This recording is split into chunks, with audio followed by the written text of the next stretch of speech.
Party పెట్టాలని తలపెట్టిన కొడిచెర్ల వెంకటయ్య గారు, వారితో కలిసి భుజం కలిపి పనిచేస్తున్న వి యాదయ్య గారు, భువాని ప్రసాద్ గారు, పి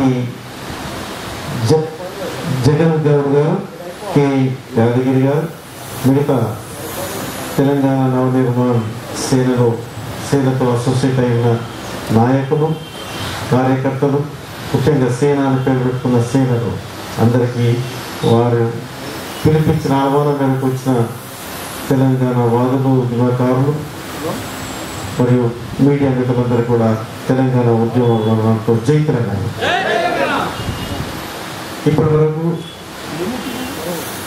కొడిచెర్ల వెంకటయ్య గారు మనకు ఆవశ్యకత, ఈ పార్టీ యొక్క రీజనల్ పార్టీ యొక్క ఆవశ్యకత తెలిపారు. ముఖ్యంగా వారు నిర్మాణం చేసుకున్న లోగోలోనే తెలంగాణ సాధన, తెలంగాణ పరిపాలన, తెలంగాణ ప్రజలు, ఈ ప్రాంతం అందులో నీలి రంగు ఉంది. ఆ నీలి రంగు మనకు సామాజిక న్యాయం, బలహీన బడుగు వర్గాల, ఆదివాసీల, మైనారిటీల యొక్క పరిపాలన ఉండాలి. ఈ ప్రాంతము ఈ బలహీన బడుగు వర్గాలు చేసుకొని పరిపాలించబడలేదు.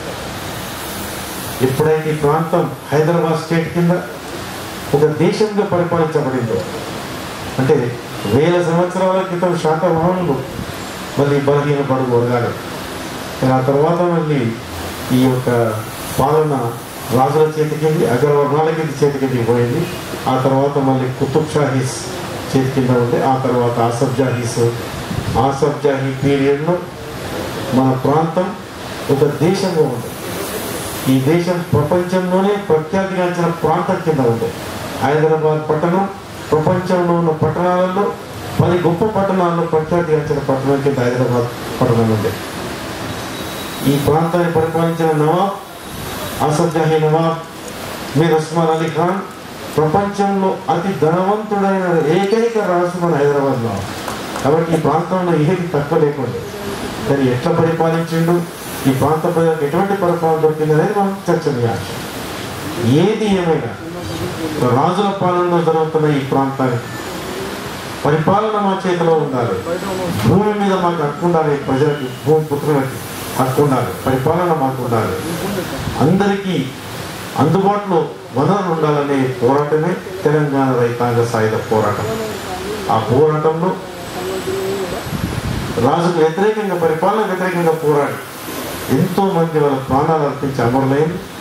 ఆ క్రమంలో లక్షలాది ఎకరాల భూమిని జమీందారులు, పెట్టుబడిదారులు, సంస్థానాలు, జాగీర్ల నుంచి రైతాంగ సాయుధ పోరాటంలో ఉన్న వీరులు మన హస్తాలకు తీసుకొని ప్రజలకు పంచినారు.